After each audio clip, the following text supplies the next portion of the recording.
tardes. Estamos en su espacio Economía al Día. Buenas tardes, Nessie, ¿cómo estás? Bien, ¿y tú? Muy bien. Aquí yo otra vez taponeando. Sí, Qué bueno. Cándida se fue de viaje de nuevo, pero ahora es en asuntos familiares Sí, que anda, tú sabes. qué bueno. Seguimos con calor, estamos con sequía, estamos con fuegos forestales y estamos con los mismos problemas de toda la vida. Sí, esto parece que es eterno. Ujú. Y las cosas cada vez se agravan más porque parece que las experiencias no se recogen. Yo no entiendo. Si sabemos que para el verano siempre se producen este tipo de conatos, de fuegos y demás, y siempre oigo decir manos, ¿cómo es que dicen? Manos criminales son los... Yo no creo Lo que que sean provoca. manos criminales. A veces no, pero a veces sí. Pero mira, yo estaba viendo un video de uno de esos youtubers que Ajá. yo no sé si fue un montaje que él hizo o qué, porque tú sabes que ahora con los youtubers tú nunca sabes si Sí. es real o ellos son premontados, de alguien encendiendo un fuego ahí cerca de un río.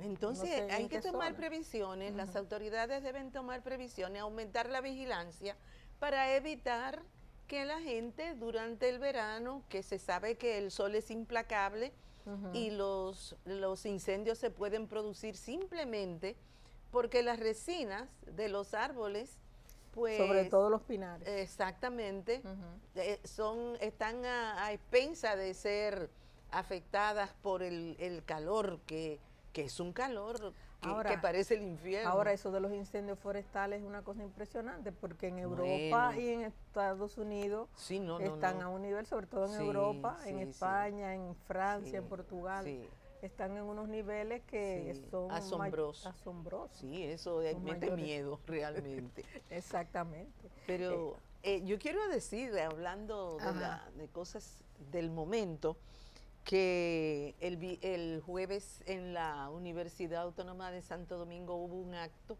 de celebración de los 100 años del comandante Fidel Castro Ruz. Se llenó el aula magna de la universidad y ahí el señor embajador hizo un pronunciamiento interesante sobre las relaciones entre nuestros países, pero además también se habló de que el gobierno dominicano había pedido la salida de varios funcionarios de esa delegación diplomática. 9, exactamente. Óyame, entristece mucho ver que los dominicanos, el pueblo dominicano y el pueblo cubano han sido solidarios. No ahora, es una cuestión desde el propio desde nacimiento. El siglo XIX. Exactamente. Los taínos incluso, los de allá y los de acá, se cruzaban y tenían esa relación que no la va a romper nadie. Bueno. Ni el imperialismo ni los gobiernos, porque los seres humanos no funcionan por eso. Esto es una estructura social convencional, pero los que realmente viven y hacen una nación es la gente. Y hablando de naciones y de solidaridad, en Colombia hubo un terremoto. Un terremoto parecido al de Venezuela. Así es. En cuanto a magnitud, 7.4, que es bastante. Hay un youtuber, como tú dices, que hace un planteamiento bien interesante sobre cómo por las tecnologías aplicadas a todo el devenir de la civilización, los gobiernos poderosos, los imperios, pueden utilizar tecnología hasta para provocar eso. Sí, pero eso yo no creo que tenga que ver con la tecnología. Bueno, yo no dudo nada, después de oír tantas cosas que una no sabe. Bueno, el caso de cómo se manejan en las Colombia cosas. no ha sido de la magnitud del de Venezuela, porque los de Venezuela fueron 2 de gran magnitud. Ellos tienen construcciones construcciones distintas, sí, en cierto modo. Y en una zona más sensible, exacto, es la de Venezuela, y hasta ahora iban cerca de 300 muertos, hasta el sábado en la mañana, no sé por dónde andará el asunto. Pero realmente hay que solidarizarse con esos pueblos Claro. y uno, dicen que cuando ves la barba de tu vecino arder, pon la Pon tuya la en tuya en remojo. remojo, Entonces así es. nosotros tenemos que poner nuestra barba en remojo Bueno. porque nosotros también estamos en un área sísmica donde desde hace tiempo se está prediciendo un sismo No, de y gran que magnitud. dicen que puede ser más terrible que cualquiera. Pero Esperemos que vamos a no. ver. Entonces nosotros no tenemos esa supervisión que deberíamos tener en cuanto a las construcciones. Estamos haciendo construcciones de 20, 30, 40, hasta 50 pisos en área sísmica y yo lo que espero es que las autoridades estén tomando las medidas para que esas construcciones realmente cumplan con los estándares. Ahora mismo se están a través del ONESPI, que se llama la entidad esta que tiene que ver, que está supervisando a los edificios, que la Junta de Vecinos le solicita que vayan a supervisar, a chequear, a ver qué deben hacer para fortalecer cada edificio. Y ellos van, pero ya tú sabes, después de lo de Venezuela tienen una lista. Claro. Además, se debe educar a la población sobre qué hacer. Sobre qué hacer en un caso de terremoto, como lo mismo ocurre con los huracanes. ¿Tú sabes lo que yo creo, Nessie? ¿Qué tú crees? Uno sí sabe toda la teoría de lo que tiene que hacer, pero cuando uno está asustado se le olvida todo. Bueno, solamente se oye, Dios mío, todo el mundo pidiéndole a Dios que meta la mano. Y tú sabes que los terremotos como los huracanes y todas realmente estas tragedias naturales afectan más a los pobres que a la mayoría de la gente. Eso es en así. el caso de los terremotos afecta más a la gente que vive. No te creas, porque mira, en Colombia ha afectado mucho a las comunidades indígenas. Sí, y todavía por ahí no ha ido nadie a chequear. Sí, no ha ido así nadie. es. Entonces, los pobres siempre son los que están más expuestos a todo. Y es un tema. No, y de acuerdo a la tendencia parece que la pobreza, aunque se oye decir que ya ha sido superada en esta nación, por lo menos. No, de que ha reducido al máximo. Exacto. Bueno, señores, es hay que tener Es el tema que vamos a tratar hoy, Nessie. Bueno. Vamos a hablar hoy sobre desigualdad, sobre pobreza, sobre índice de desarrollo y sobre todo esto. Y para ello tenemos con nosotros al sociólogo Rafael Tomás Carvajal, con quien vamos a tratar el tema. Buenas tardes, ¿cómo estás? Buenas tardes, muchas gracias por la invitación. Tú sabes que se habla mucho de pobreza, ¿no? Pero en los últimos tiempos han cambiado los parámetros, ¿no? Y cada vez, cada gobierno interpreta y mide la pobreza de acuerdo, uno no sabe si sus intereses, porque dicen que los parámetros vienen desde los organismos internacionales. ¿Cómo ves tú la perspectiva general del país con relación a eso? Mira, desde mediados del siglo pasado se está midiendo la pobreza desde distintos enfoques y con mucha teoría detrás. Por ejemplo, ustedes recordarán que el siglo pasado se hablaba de la teoría del subdesarrollo, del colonialismo, del centro-periferia, de la marginalidad, etcétera. La mayoría de esas teorías en el presente siglo han caído, ni se mencionan. Algunas, como la teoría de la marginalidad, llegaron al absurdo de plantear que había una marginalidad y una por defecto y una marginalidad por exceso. Es decir, que los ricos también eran marginalidades porque tenían demasiado. Tenían demasiado y vivían entonces, fuera de la realidad. Esas teorías vinieron desde Chile, de los centros que había en Chile en ese momento. Pero a nivel internacional también ha habido muchas teorías. Este tema tiene que ver con la ciencia y cómo la ciencia es colonizada también. Y cómo los centros de investigación y de estudio recrean teorías en función de los demandantes. Y así, cuando surgió el globalismo, muchos se adentraron en esa línea. Hoy que el globalismo está en retroceso, por todo el debate, vemos cómo se ataca a los centros universitarios para que cambien los enfoques. El extremo es Estados Unidos, claro, donde prácticamente están persiguiendo a los científicos que son independientes. Y a las universidades. Y a las universidades. O sea, siempre hay detrás de esos enfoques teóricos intereses subyacentes, lo que influyen y colonizan la ciencia. Por eso, cuando uno ve todas estas teorías sobre la pobreza hoy en día, todas se reservan hacia una estadística construida precisamente para explicar lo que no explica. Al fin y al cabo, a nivel mundial, lo que existe es una desigualdad creciente que no detiene más nadie y que cada vez se intensifica más.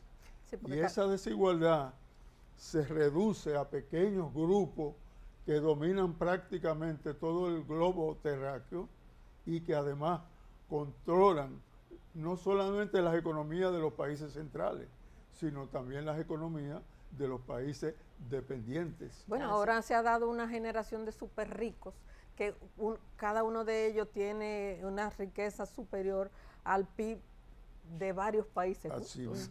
Quiere decir esto que en realidad los pueblos, los países, lo único que somos es monigotes del poder. El poder es el que decide hacia dónde orienta las naciones, hacia dónde orienta a los gobiernos. Y los gobiernos que no obtemperan a esas directrices, entonces, son rechazados. Ahora, la gente, tú como sociólogo, o usted como sociólogo, ¿qué piensa que puede ocurrir en este caos? Porque estamos viviendo un caos mucho más agudo que en el siglo pasado, con estas diferencias tan grandes y con estos sectores de poder que incluso entran en contradicción con los tradicionales que han manejado las economías. Ahí entra el tema de la comunicación. Las sociedades se construyen alrededor de la comunicación. Y hoy en día la comunicación es totalmente controlada. Claro. Absolutamente controlada. Así es. Señor, hace rato que eso de comunicación. En la radio, en la televisión, en el internet, en todos los campos. Inclusive ahora con la IA va a haber mucho más control de la comunicación. Así es. Entonces, la teoría de Habermas sobre la acción comunicativa y cómo las sociedades se fundan en la comunicación, ahora está en entredicho precisamente. Siempre recuerdo al profesor Rafael Núñez Grasals, que en una conversación que sostuvimos me dijo, todos estamos felices con los grandes avances de las tecnologías de la comunicación. Lo que no sabemos es que estamos afilando cuchillo para nuestras gargantas. Nunca se me olvidó esa frase del maestro. Pero ciertamente, porque cada vez, a pesar de que ahora con todos estos mecanismos que hay de comunicación, la gente piensa que hay más democracia, pero yo siento que hay cada vez menos. Y que además la mayoría de estas redes sociales son mecanismos de control. Yo no sé si los bots o qué, pero tú escribes cualquier cosa que no esté alineado con ciertas teorías o con ciertos criterios y te acaban. Así mismo es. Sí. Te acaba. Porque hay un control de los medios y eso está diseñado. Fíjate, el siglo pasado amanecíamos con los objetivos del milenio. Exacto. Eran 8 objetivos. De ellos se cumplieron 2, que era de bajar el hambre. Dicen que bajaron 1.000 millones. Nosotros estamos en hambre cero. ¿Verdad? Y después la tasa de muerte infantil. Esos 2 más o menos se cumplieron relativamente. Pero los otros 6 ni veremos. Y cuando se hace el análisis de los 8 se ve que se creó, están en una frontera que fácilmente pueden volver atrás, como aquí se está volviendo atrás en la muerte infantil, por ejemplo. Así es. Y en la mortalidad materna también. En la mortalidad materna. O sea que esos parámetros en realidad no obedecen a estadísticas confiables, porque son manipuladas. Son manipuladas. Sí. Pensar, perdóname Carmen, pensar que este país ha vencido el hambre, óyeme, eso es una verdadera utopía, se podrá decir. Mira, hablamos del siglo pasado y los objetivos del milenio, pero en este siglo están los objetivos del desarrollo sostenible. Aquellos eran 8 que se aplicaban principalmente a los países en desarrollo. Estos son 17 que se aplican a todo el mundo. Pero faltan 4 años porque eran hasta el 2030. Hasta el 30. ¿Y qué hemos logrado? Exacto. Bueno, nosotros ahora tenemos un plan hasta el 36. Vamos a ver hasta dónde llegamos con eso. Pero tenemos que hacer una pausa. Yo quiero que cuando volvamos de la pausa aterricemos en el país y hablemos de la pobreza monetaria, de la pobreza multidimensional, porque eso de la pobreza monetaria, cuando te la miden en función de lo que tú ganas, pero no te comparan con lo que tú gastas en comida, en lo básico, como que no encaja mucho, ¿no? Pero vamos a una pausa, volvemos en unos minutos.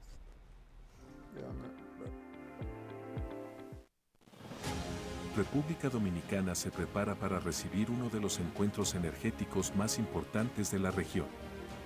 Del 6 al 9 de octubre de 2026, Santo Domingo será sede de la 11ª Semana de la Energía, un espacio para impulsar el diálogo, la innovación y las soluciones que marcarán el futuro energético de América Latina y el Caribe. República Dominicana, punto de encuentro para la energía de nuestra región.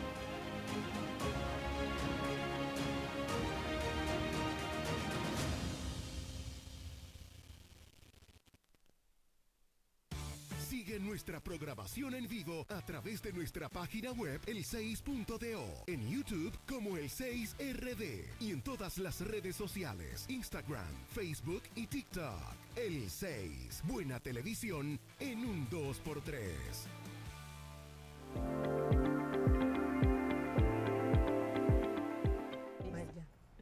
Seguimos con Economía al Día. Antes de la pausa hablábamos de aterrizar en el país, pero hablábamos de la pobreza monetaria, la multidimensional, pero a partir del 90 que comenzó el PNUD a hacer los famosos índices de desarrollo humano, si los chequeamos de aquella, según las estadísticas o según ese informe, hemos avanzado bastante. Sin embargo, hay quienes entienden que las estadísticas al final son estadísticas. Hay que ver cómo esa estadística de verdad se aplica a la gente, ¿no? Entonces, a mí me gustaría que desde tus expectativas, desde tu perspectiva, nos analice la situación con relación a eso. Y hasta dónde puede uno realmente decidir que el que gana 15,000 o 20,000 pesos no es pobre. Bien. Una cosa es pobreza y otra cosa es hambre. Exacto. Estamos en hambre cero, según... Estamos en hambre cero. Según la FAO. Según la FAO. ¿Y en qué ellos dicen que el hambre pasó de 8.7 a 2.5? Por ciento de la población. Es una razón muy grande sí, para un país, en este país. Y que ello se debe a Aliméntate, que es un programa, otro programa que se llama Alimento Escolar, el Bono Gas, comedores económicos, subsidios diversos y apoyo a los productores. Eso, entre otros. Ahora, usted se pregunta, ¿esa alimentación qué incluye? ¿Es alimentación saludable? ¿Y es sostenible? ¿Esos programas son sostenibles? Esos programas son sostenibles. Usted nada más pasa hambre, los niños nada más pasan hambre sábado y domingo, cuando no van a la escuela. O en vacaciones. Pero la pobreza monetaria de la que estábamos hablando Se supone que la general era de 25.8 Y bajó a y 15. se redujo a 18.5. Eso también es muy grande. Nosotros que sabemos de inflación y de cómo el costo de la vida se eleva, ¿qué es lo que significa eso? Claro. Exacto. Ahora la extrema, la pobreza extrema, dicen que pasó, no la general, de 2.4 a 2.2. También Es muy significativo. Ahora, detrás de esos dos elementos, ¿qué es lo que hay? El clientelismo. Todos los programas que vimos Son asistencialistas. Así, exacto. Y es una forma de dominio sobre una parte de la población. Así es. Porque el clientelismo trae detrás hacer cosificar a los sujetos. Y es lo que está sucediendo en este país. No los ayudan a pensar, no los ayudan a construir salidas, los Exacto. mantienen Es dependiendo de una ayuda. de la ayuda. Ese es el día que No esa ayuda se corta. hacemos personas. Porque antes esos programas estaban condicionados a que, por ejemplo, llevar a los niños a la escuela, a que los vacunaran, a que le dieran seguimiento, a que la gente, incluso los padres aprendieran un oficio, pero parece que ya eso ya no está, ya no es obligación. No. Entonces Realmente, eso crea más dependencia, ¿no? Y obliga a la gente a mantener ciertos criterios a la hora de votar. Ahora, a través de esos mecanismos que se sale de ese tipo de pobreza. Claro. De las condiciones. Incluyendo la educación sistemática, bien organizada, efectiva, pero como vemos que está la educación hoy en día, pero además con la salud. Niños y familias enfermas no pueden. Y por ejemplo, cuando hablamos de la mejoría en el índice de desarrollo humano, ¿cómo nosotros podemos realmente determinar que a pesar, supongo que lo que hacen esos estudios son expertos y saben de eso, pero cuando tú ves que todavía seguimos teniendo los mismos problemas de suministro de agua, de disposición de aguas negras, de aguas servidas, de problemas de energía eléctrica, De las necesidades básicas. de problemas fundamentales a la hora de los servicios médicos de la gente. Entonces, ¿de qué manera se puede, si mantenemos todavía esos problemas, aunque es posible que algunos de esos índices hayan mejorado, como posible que el de salud en alguna medida haya mejorado un poco, pero seguimos teniendo problemas? Entonces, si conservamos esos problemas, ¿cómo podemos decir que el índice de desarrollo humano ha mejorado? Sí, hay mucho de creacionismo y de ficticio en muchos de esos estudios. En realidad, en sentido general, la humanidad ha mejorado en algunos aspectos. Por ejemplo, la gente vive más ahora que antes.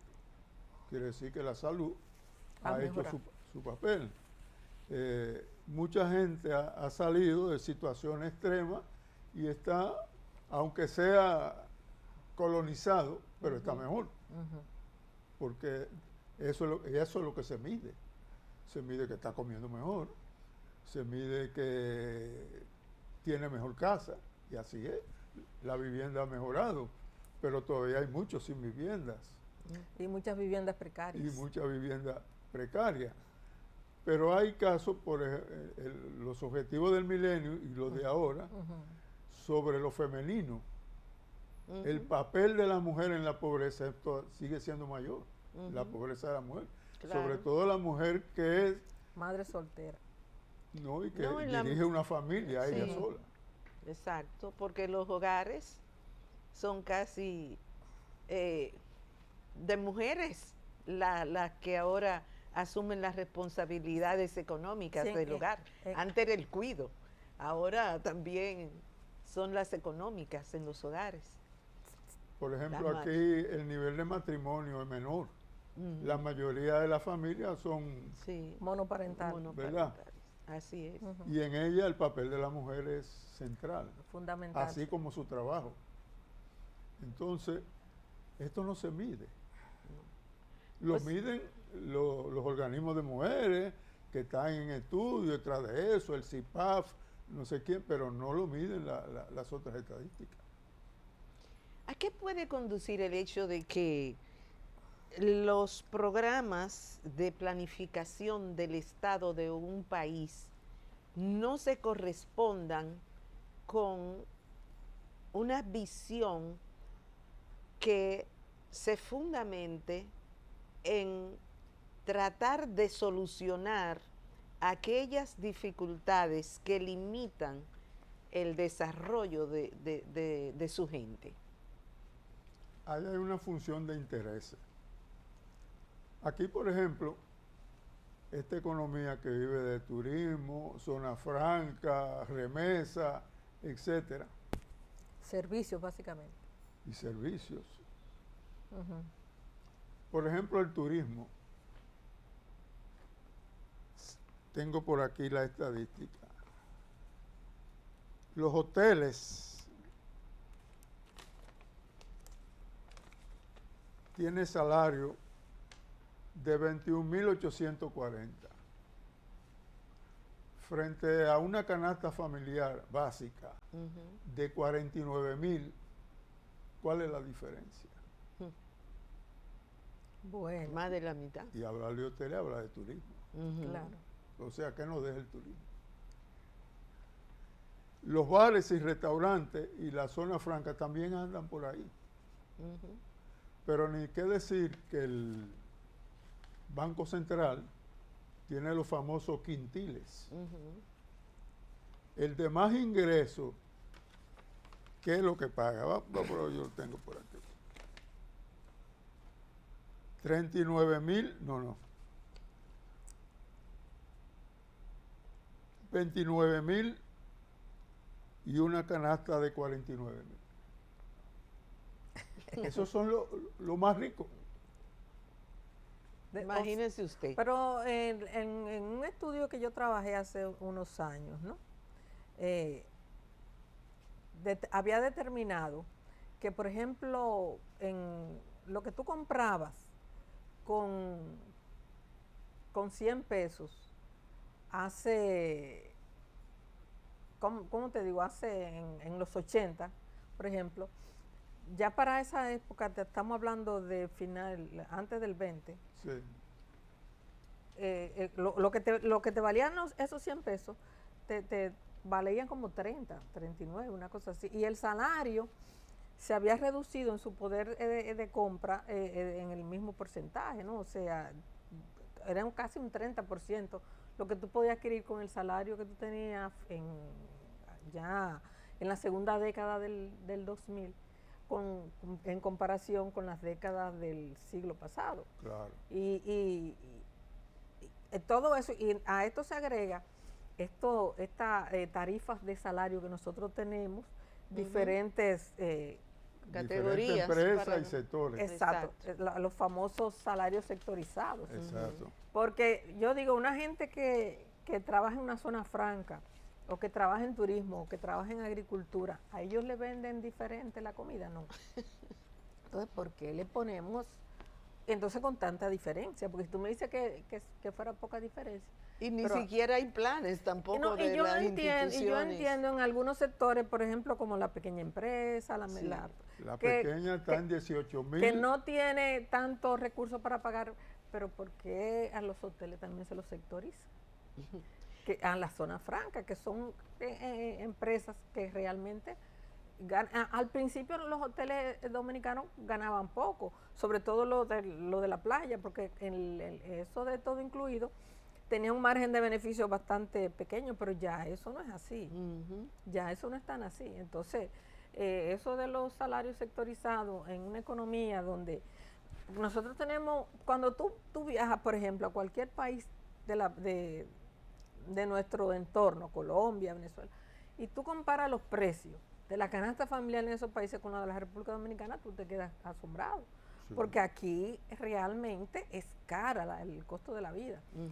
Y sin embargo nosotros tenemos un nivel de salario muy inferior a la que tienen la mayoría de esos países.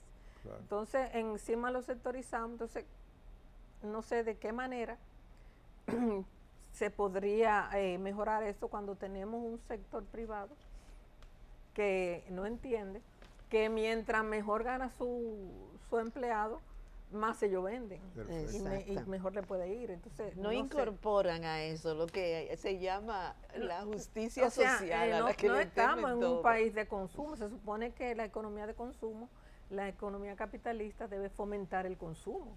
Y para fomentar el consumo tú tienes que fomentar el ingreso del trabajador, del empleado. Sí. Entonces, lo que no pueden es sectorizar en la canasta. Exacto. Porque ella siempre estará igual. Exacto. Y la diferencia entre lo que recibe de salario y esa canasta se incrementa en la medida en que va bajando al nivel micro. Exacto. Y ni siquiera en la grande, siendo de 29.988 frente a una canasta de 49.000, la diferencia son. Es que tenemos un país de supervivientes, pero así es. Tenemos que hacer otra pausa. Volvemos en unos minutos.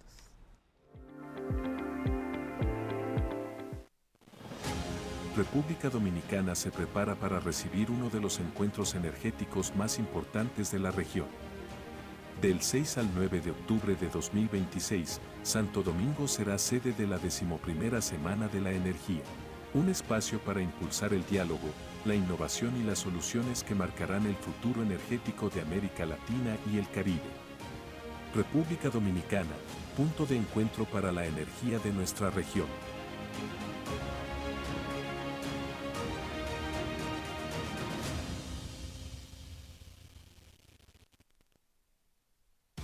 Sigue nuestra programación en vivo a través de nuestra página web el6.do, en YouTube como el6RD y en todas las redes sociales, Instagram, Facebook y TikTok.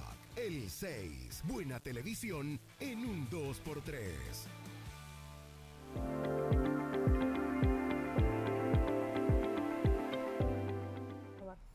Seguimos en Economía al Día. Sí, ¿cómo, Rafael Tomás Carvajal, con quien estamos conversando en Economía al Día hoy, cómo pudiera el Estado dominicano, los gobiernos dominicanos, el que nos está dirigiendo y el que probablemente vendrá,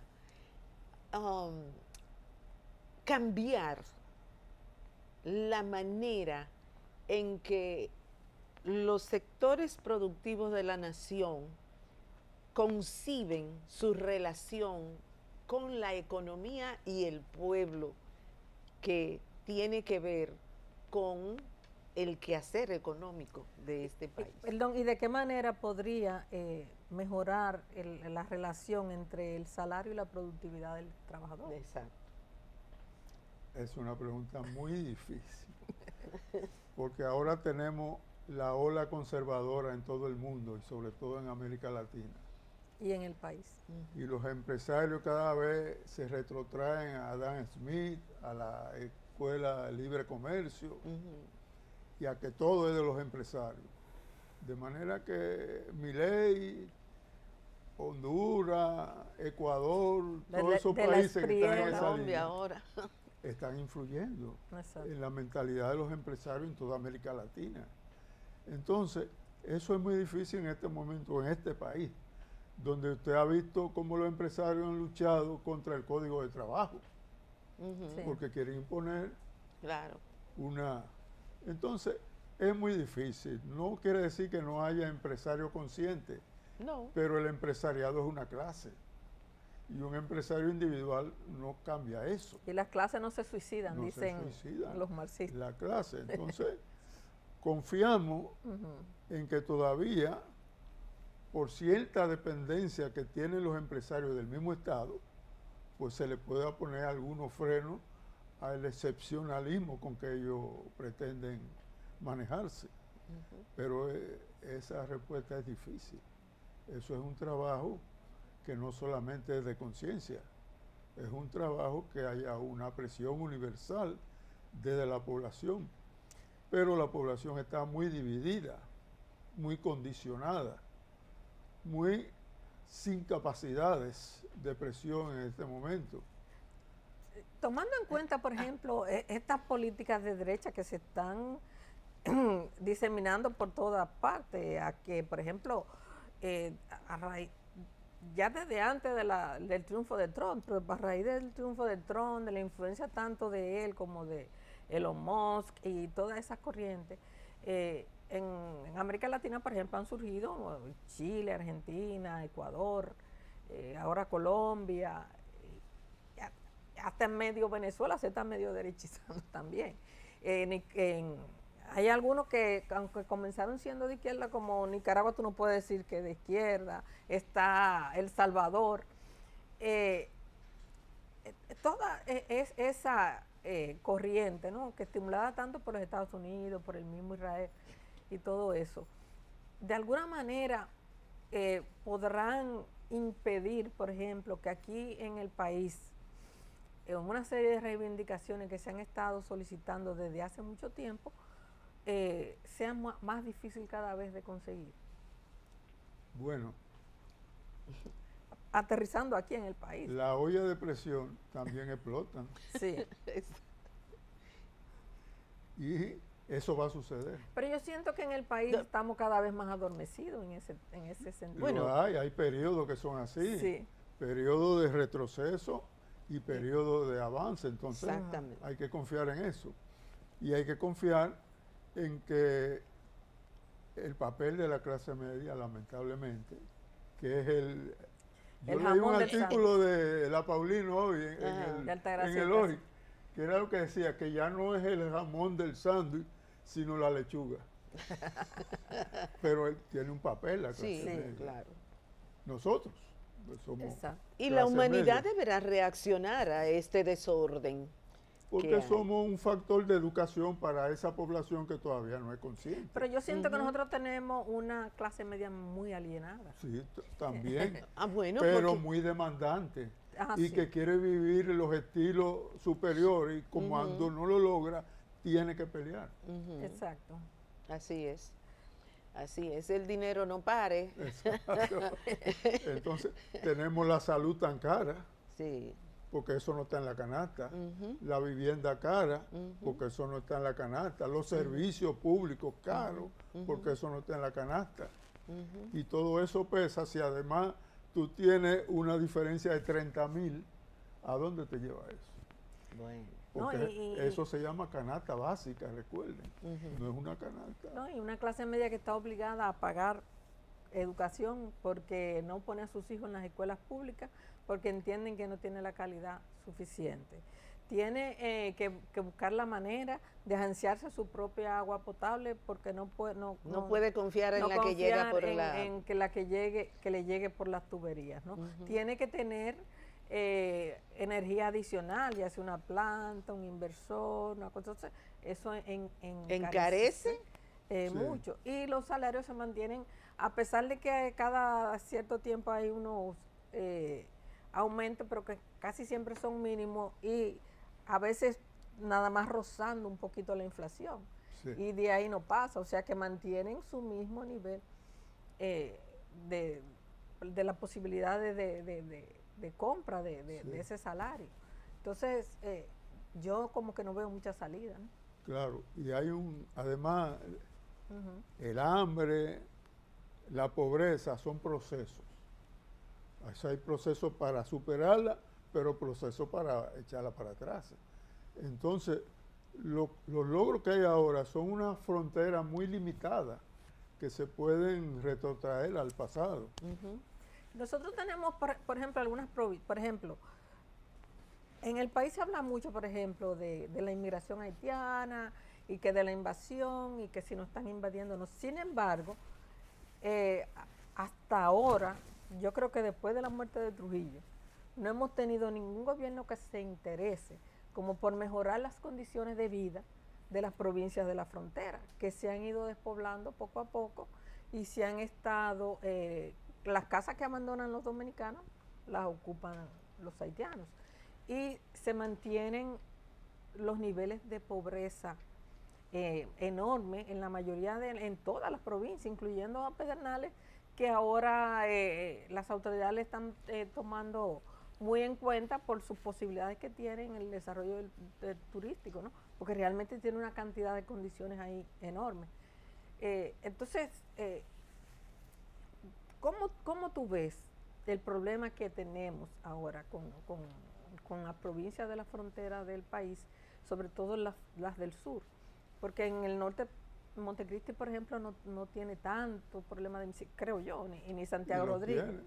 Pero no al nivel que lo tiene Pedernales, que lo tiene Independencia, Elías Piñez y eso. Mira, cuando se trató de dar preferencia a la frontera, los empresarios protestaron, ustedes recuerdan, hace unos años, no querían que se diera la preferencia. Pero eso no ha tenido mucho éxito tampoco. Bueno, pero se han hecho los esfuerzos. Se hicieron esfuerzos. Y algunas empresas que comenzaron a montar en la frontera tuvieron que salir de ahí. Exactamente. Porque fue de frente que se pusieron los empresarios. Sí. Ahora, es una visión errática realmente, y sobre todo de un empresariado que en cierto modo ha dejado de producir fuentes de trabajo. Es una cuestión que los gobiernos que vengan tienen que planteárselo, cuáles van a ser la relación del Estado con los sectores empresariales, porque esa es la función de un Estado, velar por la prosperidad, el progreso y el ordenamiento de la nación que dirige o que lo ha constituido. Y ese papel se ha creado riqueza, pero una riqueza hasta cierto punto ficticio, también. Porque la mayoría de los capitales que ostentan hoy en día los sectores empresariales han venido de situaciones políticas y económicas que se han producido en el país, y la mayoría descansan con subsidios. Así mismo es. Entonces, eso es una cosa que no es real. También existe la famosa inversión. Pero la visión de desarrollo de un gobierno se mide en cómo maneja su presupuesto. Así mismo. Entonces, yo te pregunto. Capital frente a consumo.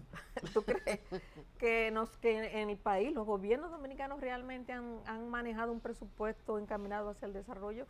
Porque salvo el famoso 4% de la educación, que parece que últimamente no ha llegado al 4% a la hora del desembolso, realmente hay políticas de desarrollo efectivas en el manejo del presupuesto. Se supone que todas estaban en la estrategia hasta 2030. Exacto. Pero cuando se evalúa eso, se ve que eso ha sido muy reducido. Pero ya aquí ni siquiera se habla de eso. Y que la estrategia de inversión del Estado está en empleomanía, en otras cosas. Y en políticas asistencialistas. Pero, como hemos visto. Pero realmente tenemos, yo leía por ahí, por ejemplo, que la pobreza monetaria estaba en un 15.4%. Realmente estamos en esos niveles, pues no estamos tan mal. Pero sería bueno también definir qué se entiende por pobreza monetaria, Felo. Bueno, es lo que tú puedes conseguir con el salario que tú ganas. Y si puedes conseguir poco y te pones por debajo, eso es pobreza. Exactamente. Pero ya vimos las estadísticas del mismo Estado. Eso es pobreza real. Llámese monetaria, de cualquier otro tipo. Y los niveles de pobreza multidimensional deben andar por más del 20%. Claro, porque incluye las otras dimensiones que no son solamente alimentación. No incluye agua, agua. A mí siempre me gusta. Vestido. Sí, exactamente. Siempre me gusta que definamos las cosas para que quienes nos ven también lo entiendan, si se le ha olvidado algo, porque hablar de pobreza multidimensional incluye que te llegue agua a tu casa, que te llegue la luz, que tú puedas ponerte ropa, que tus muchachos vayan a la escuela sin problema, que no se te pongan agua negra ahí en tu casa porque haya una disposición de agua servida sin ninguna dificultad. O sea, que los gobiernos velen porque todos la tus calidad de vida, derechos exacto. sean cumplidos. Exacto, la pobreza, la pobreza multidimensional incluye también el manejo de los derechos, de tus derechos, Ujú. y además de toda esa Sí. tipo de cosas. Y ahí irían hasta las políticas relacionadas con las mujeres y su Exacto. necesidad no solo de tener un empleo, sino también de la gobernabilidad de su vida. O sea, todo eso. Ya. Y lamentablemente esta región, que se llama región Osama, es la que peor está. Bueno, hablamos de la región Osama porque la región, la capital, y tenemos, sobre todo en la zona este donde tú vives, que por ahí eso es terrible, Esta pero y tenemos, el sur. sí, tenemos que hacer una pausa. Sí. Volvemos.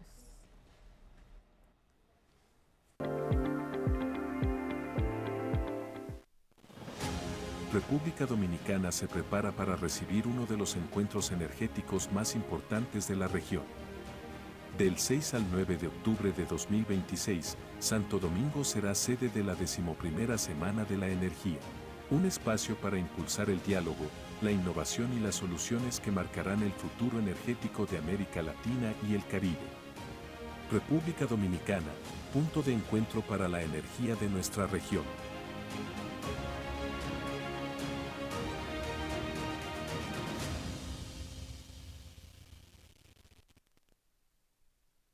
Sigue nuestra programación en vivo a través de nuestra página web el6.do, en YouTube como el6RD y en todas las redes sociales, Instagram, Facebook y TikTok. El 6, buena televisión en un 2x3.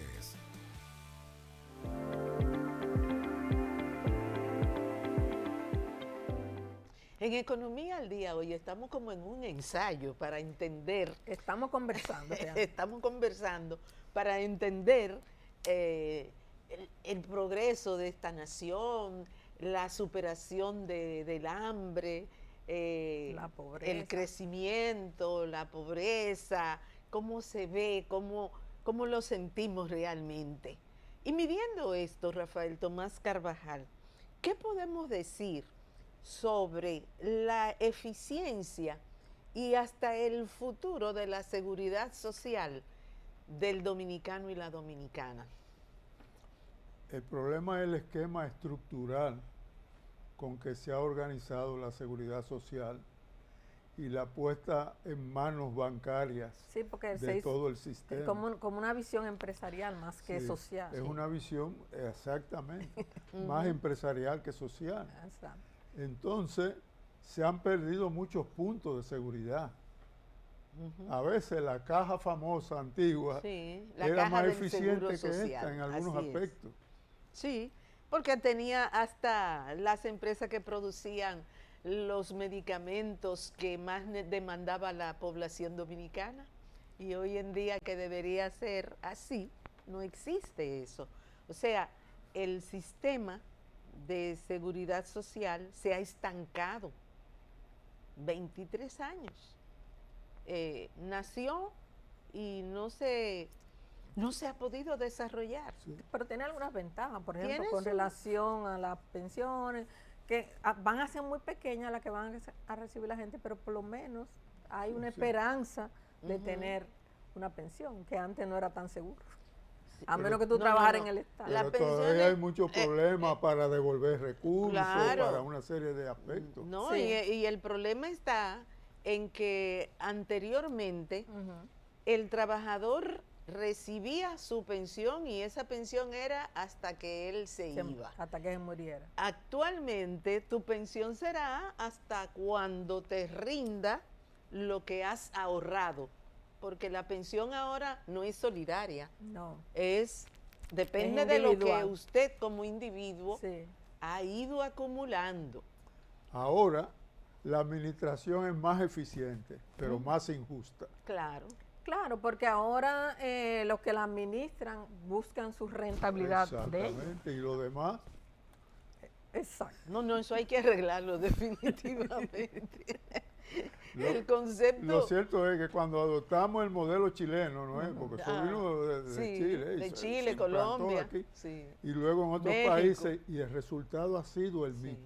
Y en Chile ha habido muchos problemas con Muchos eso. problemas. E incluso ha habido protestas. Hasta insurrecciones casi en Sí. Chile con ese modelo que tenemos aquí. Así Exacto, es. que lo copiamos sin chequear primero los resultados que iba a tener en Y que Chile. los mismos chilenos ya lo han ido modificando porque al comprobar que no ha sido eficiente ni justo, pues han avanzado mucho en su reforma. Pero nosotros tenemos ¿cuánto tiempo tratando de reformar la ley? Bueno, según nos decía Nercia Marmolejo en la entrevista que le hicimos recientemente, ella decía que la propia ley mandaba a revisarla a los 10 Claro, años. sí. Y tiene 23. 23. Y todavía no se ha revisado No. nada. Es que realmente hay demasiados intereses poderosos metidos dentro de la seguridad social que va a ser muy difícil que además nació con un problema básico que Y es ahí el poder de veto que tiene todo el mundo. No, y ahí ahí. volvemos a lo de siempre, que el Estado Dominicano tendrá que definir su relación con el sector empresarial, porque mientras los empresarios sean los que digan, no, esto es lo que yo quiero y se le complazca, en perjuicio de la población no va a haber nunca ni justicia ni equidad, Y el problema es que ni tampoco, prosperidad el tampoco. problema es que tampoco la población tiene una representación No. realmente fuerte dentro del Bueno, sector. ahí se evidencia. El empleado que se pensiona pasa a pobre. Ujú, claro, por eso nadie se debajo de quiere la línea. pensionar. Olvídate que exactamente pasa a Nadie, pobre. nadie se Sea quiere del pensionar. Estado, de una empresa privada o de un organismo. A menos que tú estés bien enganchado en el Estado no, y te porque ponen tú una sabes. pensión de esa extraordinaria Exacto. que consiguen alguna gente. Eso Así se lo es. dan a los periodistas, a los periodistas a los unos. peloteros, a los que a los diputados y senadores. Y alguna gente La cercana. gente algunos- pegada con un político, eso generalmente pasa. Nos quedan pocos minutos, pero hablando volviendo al tema de la pobreza, mucha gente que viene a Santo Domingo y cruza por algunos sectores, ¿no? Piensa que el país realmente ha avanzado mucho. Tú caminas, por ejemplo, por algunos Piantini, Y ahora en la Luz Naco, Perón. y algunos sitios tú caminas, sobre todo de noche, y tú crees que estás en Miami, en otros sitios, pero sin embargo, Todas para esas tú llegar a luces. eso, si tú vienes del aeropuerto, para llegar a eso, tú tienes que cruzar por el río Osama y tenemos Vietnam, los guandules, una serie. Ustedes no se recuerdan el muro de la vergüenza de Balaguer, Exacto. cuando hizo el faro a Colombia. Exacto, Tiró pues, un muro ahí para que no vean. y tenemos una serie. La mayoría de esos cinturones miseria se crearon cuando realmente se comenzó a darle la espalda al campo, ¿no? Sí. Y comenzaron con políticas que desincentivaban la producción en el campo y a tal punto de que ya no hay campesinos, por eso hay que recurrir a la mano de obra allá. Haitiana, sí. Entonces, ya no están haciendo señas que se acaba el tiempo, pero ¿de qué manera se podría enfrentar eso? ¿Hay alguna solución ahí? Hay Cambio que de trabajar política estrategia. económica. Podría haber soluciones, no totales, sino parciales. porque- Ni rápidas. No, Ni y rápido y tampoco. cambio en la política económica Sí. y productiva de la nación. Eso Ya, es esto se real. acabó. Bueno, acabamos entonces agradeciéndoles al licenciado Rafael Tomás Carvajal su participación en Economía al Día, ¿verdad? Me gustó el tema hoy porque lo manejamos más como una entrevista, como una conversación. Entonces, es un tema realmente que apasiona porque tiene demasiados aristas. No nos dio tiempo hoy de manejarla todas, pero en otro momento seguiremos con el tema O sea que tiene una segunda invitación. para otro día. Mientras, nos despedimos hasta la próxima semana, que estaremos en otro espacio Economía al Día. Hasta entonces.